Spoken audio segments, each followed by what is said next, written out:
روزانہ بیانات سننے کے لیے ہمارے چینل کو سبسکرائب کریں، بیل آئیکن کو آل پہ پریس کریں تاکہ آپ کو سب سے پہلے ویڈیو مل سکے۔ تمہیں اندازہ بھی نہیں ہے۔ وَإِن تَعُدُّوا نِعْمَةَ اللَّهِ لَا تُحْصُوهَا، اللہ فرماتا ہے اگر تم گننا چاہو گے اللہ کی نعمتیں ہرگز گن نہیں سکو گے۔ کیسے گنیں گے؟ ایک بزرگ نے لکھا ہے کہ اگر کوئی طے کر لیا، توجہ چاہتا ہوں، شیخ سعدی رحمۃ اللہ علیہ کے حوالے سے یہ بات ملتی ہے، کسی نے طے کر لیا کہ میں اللہ کی ساری نعمتوں کا شکر بجا لاؤں گا، اس نے جو بھی میری نعمتیں دی ہیں سب نعمتوں کا میں شکر بجا لاؤں گا، ٹھیک ہے؟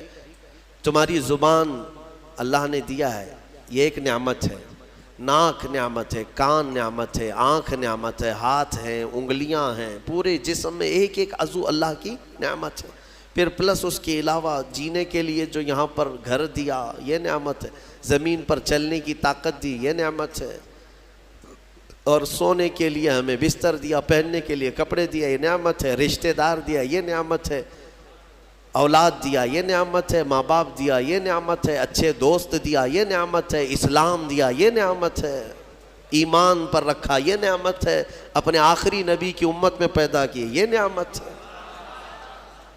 یہ ہزاروں نعمتیں ہیں، لیکن اگر تم چلو طے کر لیتے ہو کہ میں اللہ کی ساری نعمتوں کا ایک ہی بات دیگرے شکر بجا لاؤں گا، اے اللہ تو نے مجھے زبان دی الحمدللہ، تو نے مجھے ناک دی الحمدللہ، سب نعمتوں کا شکر کرنے کا اگر کسی نے ارادہ کر لیا تو شیخ سعدی فرماتے ہیں تو پہلے وہ بیٹھ جائے، اس کو اللہ نے جو سانسیں دی ہیں نا یہ سب سے بڑی نعمت ہے۔ ایک سانس اندر جاتی ہے یہ نعمت، سانس باہر نکلتی ہے یہ نعمت، اگر تم نے سانس لے لیا نکلی نہیں باہر تو ختم ہو گئی تمہاری زندگی، اور سانس نکلی اندر لے نہیں پا رہے ہو یہاں پر بھی زندگی ختم۔ سانس لینا ایک نعمت، سانس باہر چھوڑنا یہ ایک نعمت، شیخ سعدی فرماتے ہیں، اور ہر سانس نہیں ہوتی ہے، پرانی سانس نہیں آئے گی، پھر ہر سانس نہیں ہے، تو ہر سانس کے بدلے ہی تم اگر الحمدللہ کہتے رہ جاؤ گے تو زندگی گزر جائے گی سانسوں کے شکر پر، باقی نعمتیں ویسی ہی رہ جائیں گی، صرف سانسوں کے شکر پر تو زندگی گزر جائے گی۔ میرے عزیزو اندازہ بھی نہیں کر سکتے کہ اللہ نے کون کون سی نعمتوں سے نوازا ہے۔ تمہیں پتہ ہے میں ایک مرتبہ اس چیز کو بھی پڑھا تھا کہ اگر تمہیں سانس خرید کر کے لینا پڑ جائے، ہاسپٹل میں جا کر کے دیکھو آکسیجن کا ایک سلنڈر جو کبھی مریضوں کو لگایا جاتا ہے کتنی قیمت کا ہوتا ہے، دن بھر میں وہ کتنے سلنڈر سانس کھینچتا ہے۔ اس اعتبار سے اگر تمہاری زندگی 60 سال کی ہوئی اور 60 سال تمہیں آکسیجن خرید کر کے لینا پڑا تو تقریباً اس کی قیمت جو ہے کئی 100 کروڑ میں چلی جاتی ہے۔ ایک اندازے کے مطابق 50 سے 60 کروڑ کا آکسیجن تمہیں لگ جاتا ہے، تو کیا یہ ہر آدمی کیپیبل ہے اپنی سانسوں کو پیسے سے خرید سکے گا؟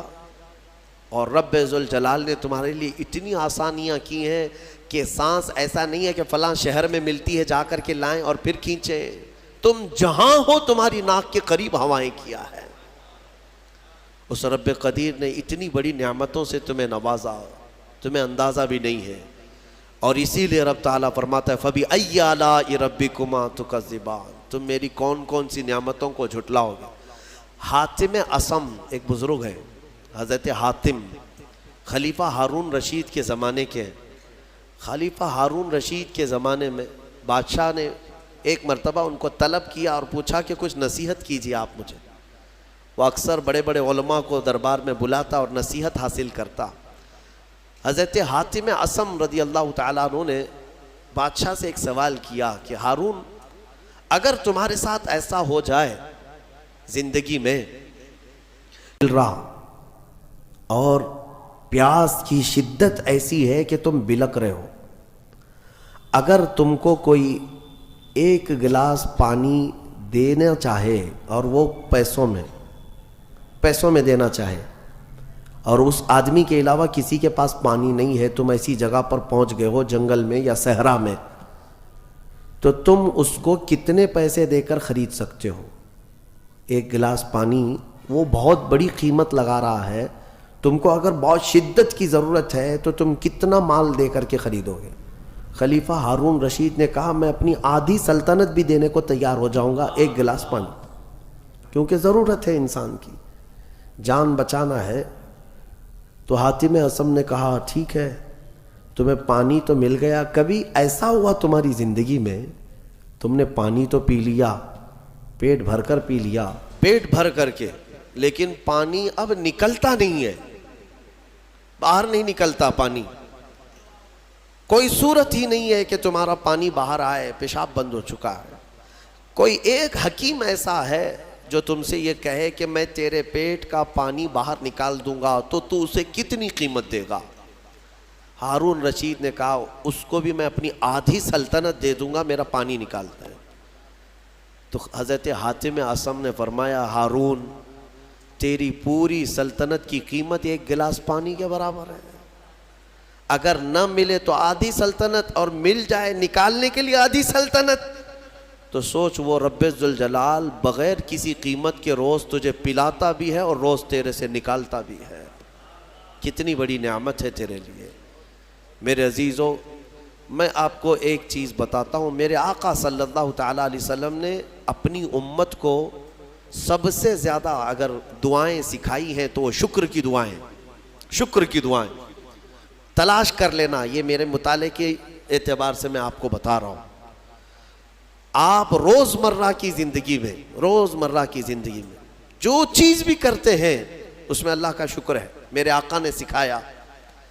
آپ کھانا کھانے کے لیے بیٹھ رہے ہیں، بسم اللہ پڑھ کر کے شروع کیے، کھانا ختم ہونے کے بعد میرے آقا نے سکھایا ہے الحمدللہ الذی اطعمنا وسقانا وکفانا وجعلنا من المسلمین۔ کیا ہے؟ تمام تعریفیں اس اللہ کے لیے، شکر ہے اس مولا کا جس نے ہمیں کھلایا پلایا اور ہمیں ہدایت دیا اور مسلمان بنایا۔ کھانے کے بعد بھی میرے آقا نے یہی سکھایا، کھانے کے بعد تمہیں کرنا کیا ہے؟ یہی ہے۔ اچھا، اور نیند لگ رہی ہے، سونے کے وقت کہا بسم اللہ پڑھ کر کے سو جاؤ، لیکن سو کر کے اٹھتے ہو اگر نیند کھلتی ہے تو میرے آقا فرماتے ہیں یہ پڑھو الحمدللہ الذی احیانا بعد ما اماتنا، الحمد سے ہی شروع ہے، تمام تعریفیں اس اللہ کے لیے جس نے ایک موت کے بعد مجھے دوبارہ اٹھایا ہے۔ ہاں، آپ کیا سمجھتے ہیں؟ نیند جو ہے موت کی بہن ہے، اگر کوئی سویا مولا چاہے تو اس کی آخری نیند ہو سکتی ہے، بہت سارے ایسے ہیں جو سوئے اور پھر اٹھ ہی نہیں سکے۔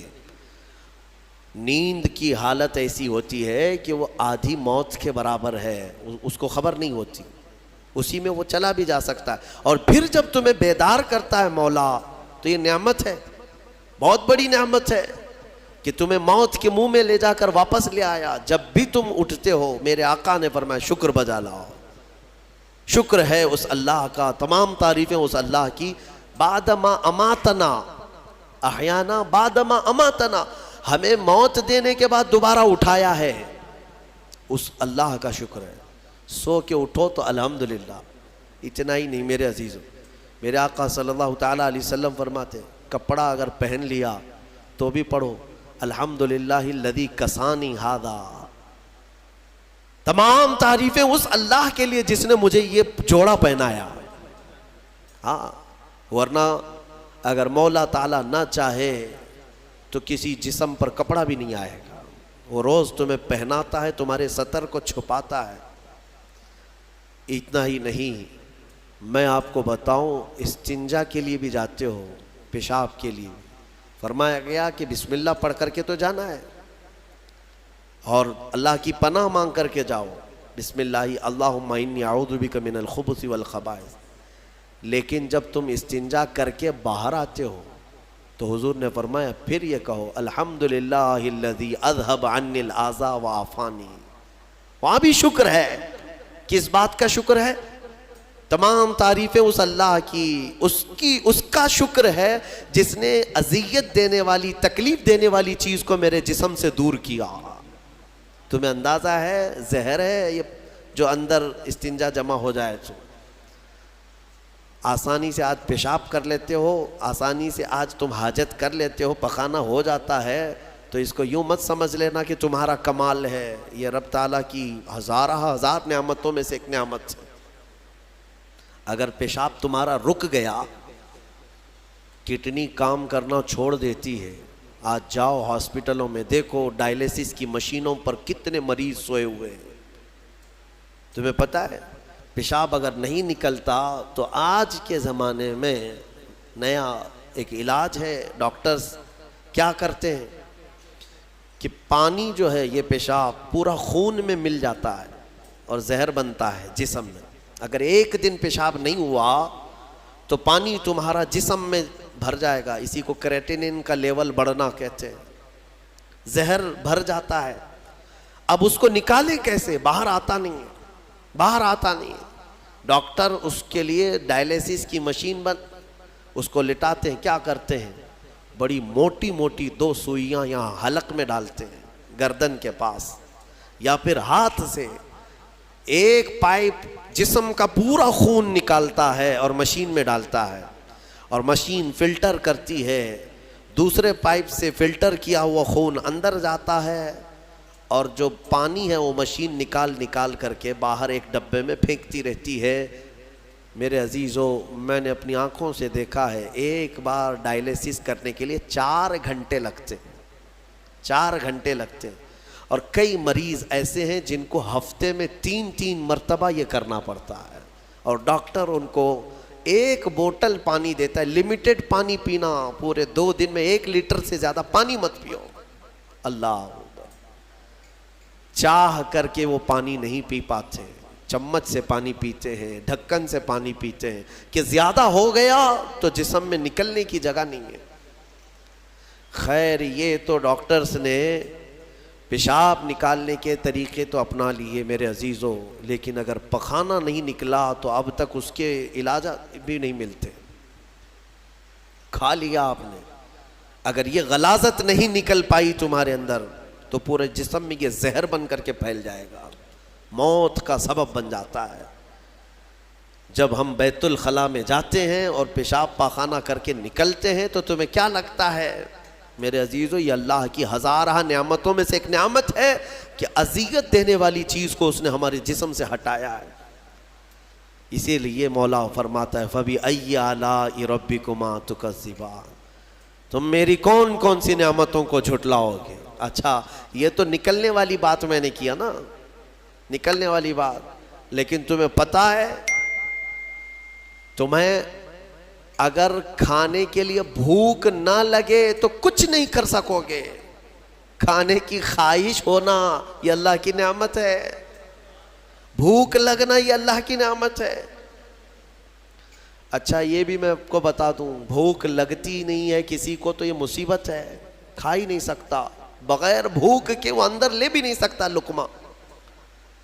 یہ رب تبارک و تعالیٰ کی طرف سے نظام رکھا گیا ہے، وہ بھوک لگتی ہے وہ کھاتا ہے۔ اور ایک بات میں بتا دوں، ایک بڑی بیماری ہے دنیا کی، بھوک تو بہت لگتی ہے، آدمی کھائے جاتا ہے لیکن پیٹ بھرتا نہیں، سیرابی نہیں ہوتی، شکم سیر نہیں ہوتا۔ یہ بیماری ہے ہیضے کی بیماری۔ اس بیماری میں حجاج بن یوسف مر گیا، ہاں بڑا گورنر تھا، جانتے ہیں بھوک اتنی لگتی تھی اس کو کہ ایک مرتبہ ایک گائے پوری ذبح کر کے بھون کر کے اس کو کھلائی گئی، پیٹ نہیں بھرا، خواہش ابھی بھی باقی ہے، بھوک ابھی بھی ہے، اور کچھ کھلا دو اور کچھ کھلا دو۔ اس کو پھر انڈے کھلائے گئے، مرغیاں کھلائی گئی، اتنا کھلایا گیا کہ پیٹ پھٹ گیا، پیٹ پھٹ گیا اور زہریلا ہو گیا۔ آپ کو کیا میں بتاؤں، پیٹ 4 لقمے کھانے کے بعد، کسی کو 10 لقمے کھانے کے بعد ایسا لگتا ہے نا پیٹ بھر گیا، الحمدللہ پیٹ بھر گیا ہے۔ یہ جو شکم سیر آپ کو لگتا ہے یہ اللہ کی نعمت ہے۔ کچھ لوگوں کو یہ بیماری ہے کہ تم ان کو 4 کلو بھی اندر کچھ ڈال دو تو یہاں کی جو چاہت ہے وہ نہیں جائے گی، ہاں خواہش نہیں ختم ہوگی۔ اسی طرح پیاس لگنا اللہ کی نعمت ہے، اور پیاس کا بجھ جانا یہ بھی نعمت ہے۔ سکرات کے وقت میں فرمایا گیا کرے ایک ندی پانی بھی اس کو پلایا جائے تو یہ حلق نہیں سوکھے گا، پیاس باقی رہے گی۔ اور پانی اور پانی اور پانی. تم اندازہ کر سکتے ہو ایک گلاس پانی پینے کے بعد اگر ٹھنڈک لگی, ہاں پیٹ بھر گیا, پیاس بجھ گئی, نعمت ہے اللہ کی یہ. اور ایک بیماری یہ ہے کہ اس کے اندر ایک بالٹی پانی بھی ڈال دیا جائے تو حلق نہیں سوکھتا, پیاس بجھتی نہیں ہے, پھر زبان چپکنے لگتی ہے, حلق سوکھنے لگتا ہے. یہ بیماری ہے. میں اپنی گفتگو کو سمیٹتے ہوئے اخیر میں ایک حدیث سنا دیتا ہوں. اللہ کے حبیب صلی اللہ تعالیٰ علیہ وسلم نے ارشاد فرمایا, آج ہی میں نے درس قرآن میں بھی سنایا تھا. حضور اکرم صلی اللہ علیہ وسلم نے فرمایا 3 چیزوں کو غنیمت جانو. 3 چیزوں کے آنے سے پہلے. وہ 3 چیزیں کیا ہیں؟ توجہ سے سنو. میرے آقا فرماتے ہیں جوانی ہے تو غنیمت جانو بڑھاپا آنے سے پہلے.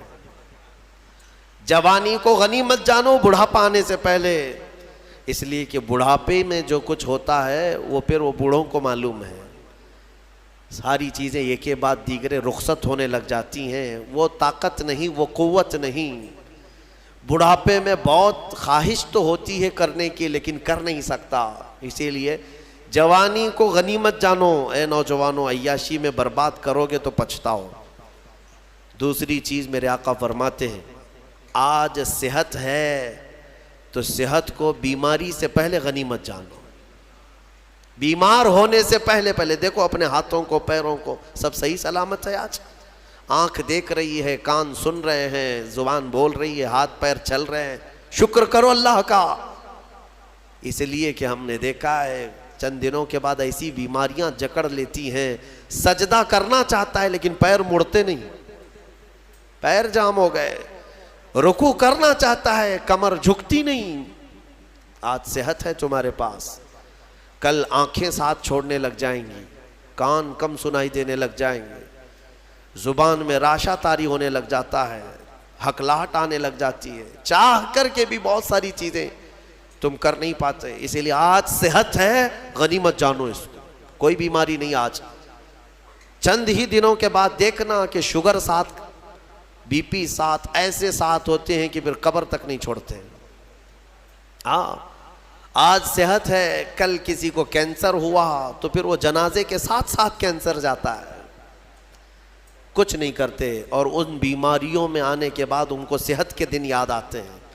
کاش جب میں اچھا بھلا تھا تو اللہ کی عبادت کرتا, بیمار ہوں کچھ نہیں کر پاتا. میں نے آپ کو اس سے قبل بھی بتایا تھا میرے عزیزو, ایک نوجوان کی بات مجھے بار بار وہ جھنجھوڑتی ہے. ممبئی شہر کے رہنے والا نوجوان, 22 سے 24 سال کا, باپ اکلوتے بیٹے کو بہت اچھا پڑھایا تھا, لندن بھیج کر کے پڑھایا تھا. اکلوتا بیٹا, بڑے باپ کا بیٹا ہے, اور 24 سال کی عمر میں اس کو بون کینسر ہو گیا, ہڈیوں کا کینسر ہو گیا. یونیورسٹی میں پڑھا اچھا, اور اس کے بعد پتہ ہی نہیں چلا, اچانک 3rd اسٹیج پہ پتہ چلا. پھر 6 مہینے شاید علاج کے لگے ہوں گے. ڈاکٹروں نے کہا کہ اس کو گھر لے جاؤ, اب کچھ نہیں ہوتا. گھر آیا تھا, اس کی ہڈیاں گل گئی تھی. ہاں بون کینسر بڑا ڈینجر ہے, ہڈیاں جو ہے پاؤڈر ہونے لگ جاتی ہیں. اس کو اگر اٹھائیں تو پیٹھ کی ہڈی میں انگلیاں اندر جانے لگ جاتی. یہ کینسر بہت خطرناک قسم کا ہے. اس کے چند دن بچے ہوں گے اپنے گھر پر, علاج وغیرہ سب ختم ہو چکا. اس نے اپنے باپ کو ایک دن حسرت سے بلایا اور کہا, ابا میری وہ 10ویں کی 12ویں کی گریجویٹ کی یہ جو مارک شیٹ ہے, سند ہے, جو میں نے مڈل حاصل کی وہ کہاں ہے؟ کہا بیٹا سب سنبھال کے رکھا ہوں. کہا میں دیکھنا چاہتا ہوں. باپ نے وہ ساری چیزیں الماری سے اس کو دیا کہ یہ سرٹیفکیٹ ہے, یہ تیری سند ہے, یہ مارک شیٹ ہے, یہ ساری چیزیں ہیں. وہ نوجوان بستر پر لے کر کے اپنی سرٹیفکیٹ پڑی ہوئی, اس میں ٹاپر بھی رہا ہے وہ سب چیزیں دیکھ کر کے رونے لگا. اور پھر اپنے باپ سے ایک سوال کیا کہ ابا یہ ساری مارک شیٹ اور سند میں کون سی ایسی ہے جو میں منکر نکیر کو بتاؤں تو مجھے چھوڑ دیا جائے, کیونکہ میں جا رہا ہوں اب آخری سفر پر, میں آخری سفر پر جا رہا ہوں. اب تو میرے پاس اتنا وقت بھی نہیں ہے کہ میں کوئی اور چیز حاصل کروں. اس کے باپ نے مجھے یہ چیز بتائی تھی. وہ کہتے تھے کہ مولانا آپ بچوں کو بتاؤ, واقعی صحت جب تک تھی